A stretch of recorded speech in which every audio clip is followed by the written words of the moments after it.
evening and welcome to our program, Women to Women. I'm Carol Paz, your hostess, and we have what I think is going to be a really fun time tonight.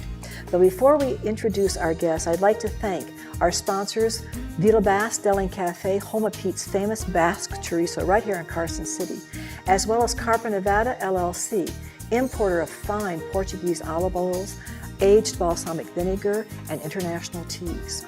So let's turn to our guest. Monica, I want to say thank you again for joining us. Thank you for having me back. I love being here.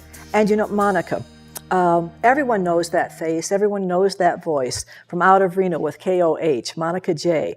But Monica, this lady is very special to you, and I would like to have you introduce her yourself as an honor right out there to our listening audience. This is my life right here. This is my mother, Jaye Whittemore, and that's Jerry with a G. It's always, I always think Jay, but yes, this is what keeps me going.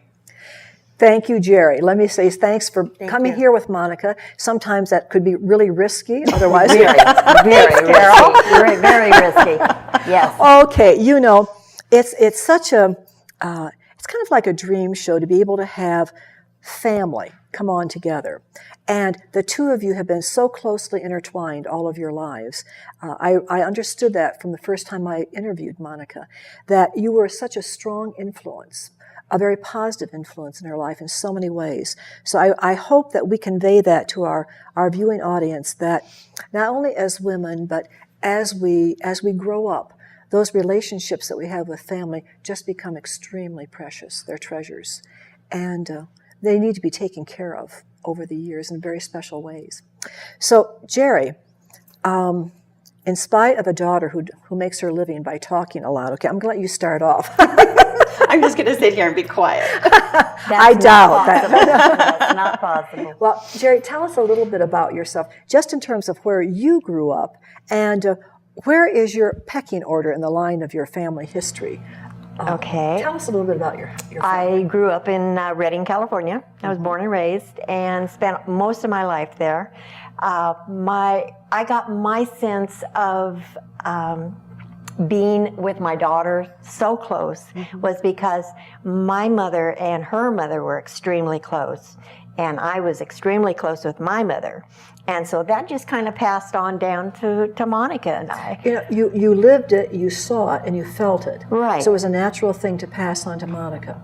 There are times, oh yes, you know, oh yes, just like any mother and daughter, but I would say 99% of the time, you know, we are. Let me double check on this, okay, for just a second. Monica, how would you define the closeness? What type of activities, what kinds of events, or what kinds of situations do you know that there's a closeness with your mother? Is it in terms of the communication? Is it in terms of physical presence? What makes that so special? It's everything. I remember in high school people making fun of me because when something special happened, I wanted to go tell my mom. And it's like, why? You know, it's like, because my mom is my best friend. I mean, you don't have this relationship with your mom? And at times I would get jealous because we were in Rainbow and mom was mother advisor and on the board and everything like that. And girls always called her mom.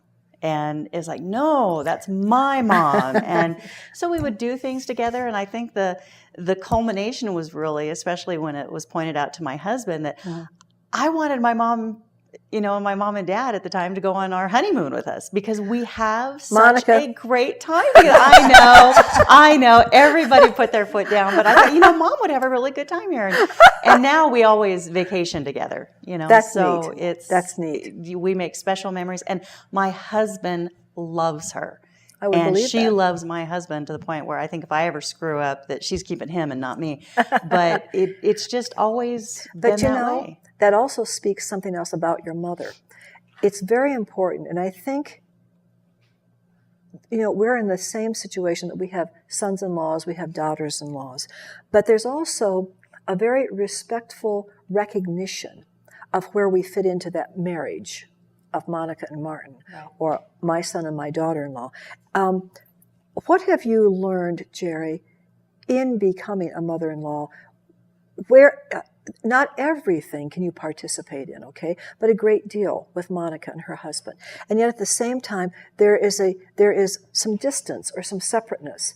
Where do you know not to step in to where you shouldn't, or you feel you shouldn't? I think I need to actually be involved from the standpoint, I want them to say, Mom, what do you think? Okay. And I will tell them what I think. Mm-hmm. It's not always what they want to hear, okay, but I'm very truthful with them. Yes. And Monica knows that very well. And Martin is learning it, and I'm very close to both of them, and I love Martin just like he was my son. We learn from her experiences. Mm-hmm. You know, there's so it's sad to see kids nowadays that, oh, mom or dad, they can't understand what I'm going through. You know, it was a different time, but yeah, mom went through her first heartache. She went through her first job refusal. She went through her first buying of house.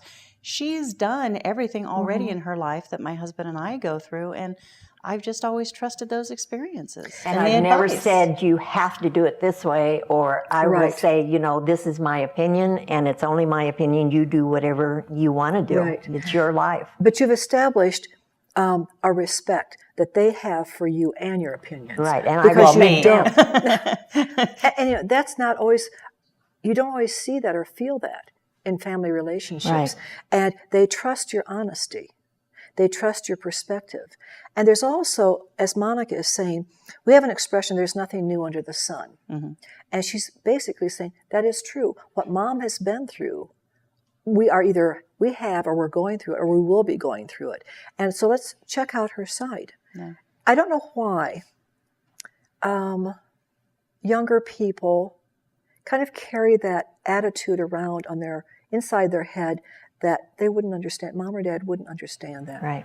I think I don't know where that comes from. I think it comes from peer pressure, because I know that's what I felt when I would tell friends that, you know, mom and I are going to go do this, and other people who are not raised that way throw their negativity onto it. And it could also be a defense action on their part. They wish that they had that kind of close relationship, but because they don't, they have to throw up a protection around themselves so that people don't ask, you don't have, you know, a closeness with your mom or your dad like this? I understand what you're saying, because I had that too with my parents, and I considered it a great loss, personal loss, when I lost both of them. Mm-hmm. One, my mother outlived my father by many years, but her presence, her stability, and her experience, I loved it. And my husband doesn't know what he's going to do with me if I lose her. I just, you know, it's like I'm just going to commit you, because it's going to be bad. Well, let me go on with the interview in this sense. So, Jaye, did you know early on that, or did you sense that within Monica there was something unique there that you needed to nourish, that you needed to help her realize about her talents or about herself as a person? Yes, from the standpoint that in reality, and most people, and probably you also, don't realize that she's extremely shy. Her microphone is her kind of haven. She can talk into the microphone, but she doesn't have to go out too much. But then you see her out in the public and she's fine. Mm-hmm. But she works herself up to that, because on a one-on-one, you know, she's really good. And like if we're curled up on the couch or something like that, you know, but she's not real as public as people may think. as people think that she is. When I was younger, she couldn't send me to the store to go get something. Really? I was mortified. I could not go. The doctors described it as monophobia. I did not want to be by myself. I couldn't approach people. I couldn't go shopping, because then I would have to deal with the person at the cash register. And she helped me get over that. Okay, it was not necessarily agoraphobia, which is a fear of places, but it was monophobia. You just didn't want to be alone. And that's why Rainbow helped her so much, because I was raised as a Rainbow Girl, which is, if people don't know what it is, it's a Masonic order for girls, for Rainbow. And I knew that once she got into that and got involved, that it would really bring her out and help her. And it did. She went all the way through state level to be a state officer in California. It's actually funny. You can see from my initiation pictures, I'm sitting there and I'm just, very meek. And then, as I'm worthy advisor, I'm out there in charge. And, it's a huge difference. And it is. It made a world difference in my life. And you had a mother who saw that need and was willing to help provide that need and be a part of it for your comfort level. Yeah. And that's very special. She wasn't involved on the adult level until I got back into it. Okay. So it was really something that, I was like, okay, you're enjoying this, then I'll come and be a part of it again. I mean, she was a rainbow girl when she was young, but it helped also having her there to encourage me as I was going through. And then she also had her grandparents, because they were there when I was in Rainbow. And then they were there as state officers when she was in Rainbow. And so it was just more of a family type situation. All right. Now, you expressed earlier, Jerry, that you have a strong sense of family, and that's been passed on to Monica as well. Yes. And I was asking you, well, when you talk about family, you're talking about generations, and you say there are 7 generations that you go back to. My great-grandparents, my grandparents, my parents, myself, then my daughter and son, and my son's children, Your and grandchildren. my grandchildren, and then my grandchildren's children, because I have 2 great-grandchildren. I'm already lost. We're so proud. I'm overpopulated with generations. There you go. Okay. Teen pregnancy runs in this side of the family. Now, where are all of these people? Where do they come from originally? My grandparents, one set came from England, actually came over through Ellis Island. The other set came from Germany. So not only does Martin have the German, so does Monica. She's got the German background also. Okay. And then my parents were basically born in Shasta County. And then I was born in Shasta County. Monica was born in Shasta County. Right. My grandchildren Has to be Shasta. Yeah, it has to be Shasta. And my grandchildren were, and so were my great-grandchildren. All right. So there's a real sense of connection with your heritage. Right. I like that. What else is established in your family that shows this love of history, of your background? What else do you do, Jerry, that might bespeak? I actually, my husband and I live on my great-grandparents' property that went to my grandmother, then to my uncle, who gave it to me about 15 years ago. That's very special. Yeah, and we put a home on it. It has the original cabin on it, and we use that in our wedding business as far as for some photos, but most of it for storage for our linens and things like that. Okay, that is very special, Monica. When you were growing up and you lived on these various properties, right? You must have had some very fond memories or experiences. Oh, extremely. Well, in Redding, in the town of Redding, there's a 2-acre, 3-acre parcel that contained our house and my grandparents' house and a little house next to it that they started out. And it was called the Dam House because it was from Shasta Dam. Yeah, they had actually brought it down from the dam. I can see this happening. You're going to go on the National Registry of Historical Places. No, because that one was burnt down in a training exercise for the fire department. And, but then next to that was my uncle's property. So there's 33 acres. There's 33 acres altogether that had been sold off over the years, and I always loved finding out about that. Well, when we come back to the second half, I'm going to put forth right to you what was one of the most challenging of experiences that you had in raising Monica. Uh-oh. Okay, that'll be right back. Don't go away. Apex SCF provides cutting-edge, hands-on training that effectively addresses today's threats of violence. The Apex Stay Alive course teaches proven methods for personal protection and attack countermeasures that can be applied in any environment. In your home, at the workplace, or on campus, Apex will teach you the necessary skills to stay alive, including how to recognize and react to an active shooter scenario. If you knew you had to fight for your life tomorrow, would you train today? Contact us now to sign up for a class in your region. Hi, I'm Stephen Lincoln with CarsonCityHomes.com, Carson City's original online real estate resource. At CarsonCityHomes.com, you get effective and easy-to-use tools to help you select your next home today. With our easy-to-use website, you can search listings throughout Northern Nevada and narrow the results by selecting every facet, quirk, and quality you desire. Visit CarsonCityHomes.com. Blast into summer with Carson Nuggets $1 million red, white, and blue summer giveaway, where we are giving away scooters all summer long. And with daily free play giveaways, cash bash weekends, outdoor barbecues, and more. Come in today to heat up your summer. A fire-adapted community is prepared to survive a wildfire with little or no firefighter assistance. To help prevent ignition by embers, remove dead and dying plants from around your home. Be sure to remove low-hanging branches and the flammable plants underneath your trees, also known as ladder fuels. Non-flammable plants and pathways create separation and help prevent fire from spreading to your home. Make it lean, clean, and green. Visit livingwithfire.info for more tips to save your home. Welcome back to the second half of our show here on Women to Women. We're with Monica Jaye and her mother Jaye, and we're going to return to them in just a moment because I have a tough question, I think, coming up. But first, I'd like to welcome Steve Lincoln of Remax Realty here in Carson City, who is one of our newest sponsors. We'd also like to thank carsonnow.org, which is the best place to go here in Carson City for the latest breaking news in Carson City, carsonnow.org. We'd also like to thank the Nevada Appeal and the Record Courier for always encouraging us to shop locally, support those small businesses.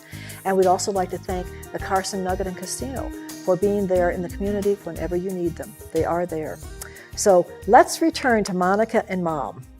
Now, I posed a question at the end of our first half with a situation where it was a challenge at the time for you to deal with it in raising Monica.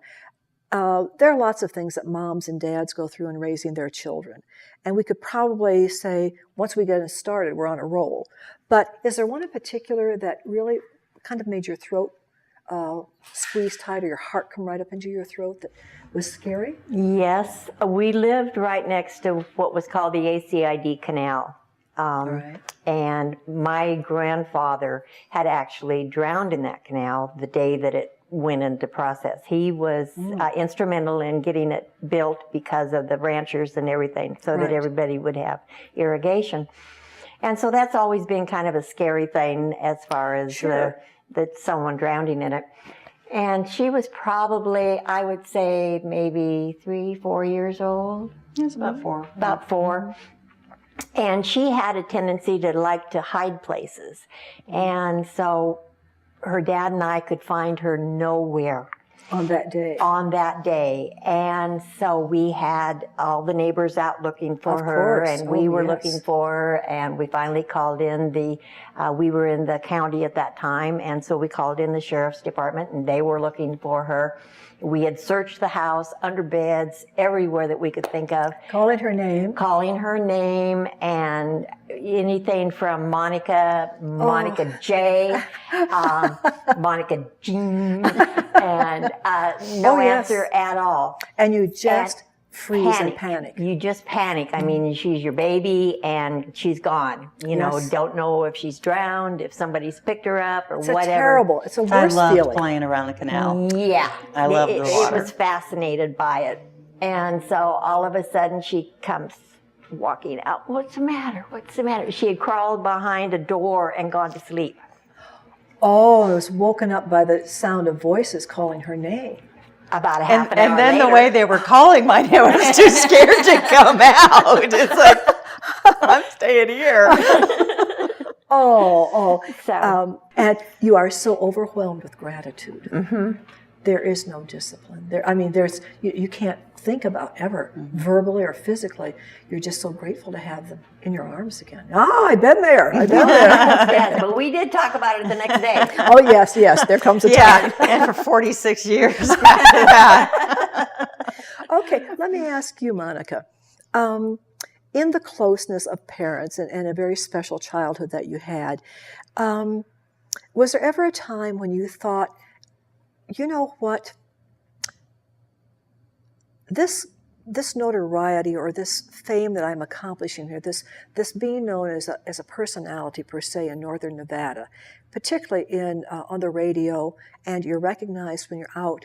Do you have to remind yourself sometimes, how do you stay humble? Do you stay humble? I think I do, because I was raised pretty much with the understanding I'm no better than anybody else. Just because people know my name, I still have a job just like anybody else. People tune in, and Ross and I are just having fun in the morning. You know, I'm not doing it to say I'm better than you or, know my opinion. I mean, I know there are a lot of talk show hosts and a lot of anchors that do that have that attitude. That's what they strive for. But it's one of the reasons why I'm still in Reno. People always approach me and say, oh, you could be in a major market. And I was in a major market. I was in Virginia Beach for a time. And it's like, that's not what I want. And let me ask you this. As a person who is a public persona, so to speak, in order to stay connected to your listeners, to your fan supporter, to the people that really like what you're doing and respect what you're doing, there's a connection there that you have to keep. And I think in a classroom, your students, your listening audience, they're the first to know, they're the first to sense when that connection is no longer there with them, when you've kind of gone your separate way. And if it's really important, those people that you're communicating with on a daily basis, to keep them coming back and bringing their friends back, you have to stay connected to them. And I look at our listeners more as my family. They approach me all the time. Oh, I feel like I know you. And it's like, well, you do know me. I'm very honest on the air. Mom's always taught me I don't hold back. Yeah. I have a mind of my own, and I Yes. speak my mind. Yes. And I love meeting listeners, and I appreciate them so much when they say, oh, well, we listen all the time. And it's like, thank you, because I know you're busy. You do other things. They could have other choices. Yeah. I love hosting events and being out and being in the community. It's what I enjoy. What do you hear your fans commenting on these days? This is not a political show per se. It's not a religious show per se, but it's a current show. And I love to talk current ideas. I read a lot. I listen a lot. And I'm like you. I'm an independent thinker. I need to have the facts behind me before I can make any major decision. But what do you hear the public, at least in your area of radio, talking about? What do they want to discuss? What do they want to know more about? What do they feel that they're not informed enough on yet? Really what the government does behind our backs. You pass these massive legislative bills, whether it be Obamacare or, the Affordable Care Act, Yes, and they're looking at Yes. immigration reform right now. That you have to pass these massive bills that nobody knows what's in it. They haven't read it. And when At the least when it was politicians passed. don't read it, and they expect us, their bosses, to support it. It doesn't make sense. So if you have something that needs to be fixed, then fix that specific thing. Stop throwing other things that have nothing to do with immigration, nothing to do with healthcare, nothing to do with gun control into bills. And maybe what you're saying in a roundabout way, although you're very direct, what you're saying here, is that to have people that represent us, that we are paying their salaries, we have voted them into office. We expect to see strong leadership, intelligent leadership that is working for us. And I get that same feeling, Monica, that when I talk to people or I interview people, there is a frustration right now, and there is a pent-up energy. It's almost a negative energy that this is not working. Yeah. We are a country that can do. We are a country that has a blending of the nationalities, great talents. Let's use them, set them free again. Well, it's interesting because my husband and I thoroughly enjoy Washington, D.C. We love history. We love going to all the Smithsonians. They are a wonderful asset to this country. But I can tell you from firsthand experience, after touring the White House, after just seeing people on the street, going to the Capitol, they could care less about you until they're in their home where they need money, where they need support. When they're in Washington, D.C., it's a whole different world. It is a different world. It's just you scratch my back, I'll scratch yours. You pass my bill, I'll pass yours. It's not America. No. No. And yet we have It is the District of Columbia. It is the District of Columbia. And we have to remember that the city of Washington, D.C. was specifically designed by Washington himself, by Lafayette from France, to be a political city. Yeah. To be a decision-making heartthrob for the nation. And to be intimidating. It can be very intimidating. And, we call the White House, it's the people's house. But it's become, we live in a world that is much different than it was in 1865 or even 1965. Yeah.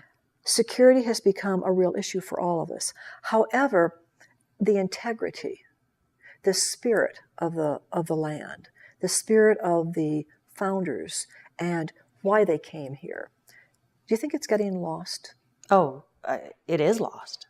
It's not getting lost. It is lost. You think it's completely gone? When we took a tour of the White House, it wasn't a security issue. There was a young boy who was, obviously at the age that he didn't really know where he was, and he sat down on a piece of furniture that was not blocked off. It was underneath a window because there was a line and we were stopped. And the security guard screamed at him to where he cried to get off the furniture. He was so just shocked and mortified. Yes. And so was everybody else in line, that he would respond like that to a child that, I'm sorry, but please, sir, madam, could you ask your son to, that's how you approach it. But this man who was just, supposed to be there watching people go through, and yes, he was security, that was just the attitude everybody had. Well, when there's a tenseness in the nation, as a whole, as a people, it's going to infiltrate its way right up. Oh, this was years ago. There wasn't a tension going on really at the time. There's just a certain level of, how you asked me, how do I stay humble? Right. There is a certain level that once you get into Washington for anything, whether it's into security, working at the White House, being a politician, you've made it. You're not humble anymore. This is, that's their world. Yeah, it's a power trip. Yeah, it is. Yes, power trip. It's a power trip. And I don't know of any human being who can really handle power well every single day of their life. We can't. It's something that we struggle with deeply and intensely, and the more that we are given, sometimes the less we use it for good things. And the less we appreciate it. The less we appreciate it. Well, she taught me to appreciate every single thing that I have and do and have the opportunity to do. So, well, this is a fun situation tonight. We're going to close in just a few moments to see how mother and daughter have affected each other, and to see that relationships in families really do need to be protected. They need to be nourished. They need to be patient with one another. And the patience that you have had with each other has been a blessing to both of you in many ways. She's extremely patient to me because I am just like my father sometimes. Yeah. You cannot put the two of them in the same room for more than a couple of hours. No. You've been buffeted about a lot. Yeah. And so we fight over her. We fight for, my father and I fight for her attention. Isn't that, and you're not an only child. No, well, might as well be. Well, you know what? I wish you luck in the position that you have in the family, okay? Because it's right in the middle, all right? Right dead set in the middle, yeah. And I want to say thank you so much, Jerry, for being a part of our show tonight. Thank you for inviting me. Oh, our pleasure. Thank you, Monica, for everything that you do on air for all of us, okay? Thank you. I love it. Thank you.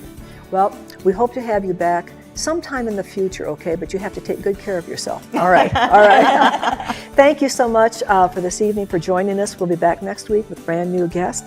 So have a good evening. Have a good night. Take care.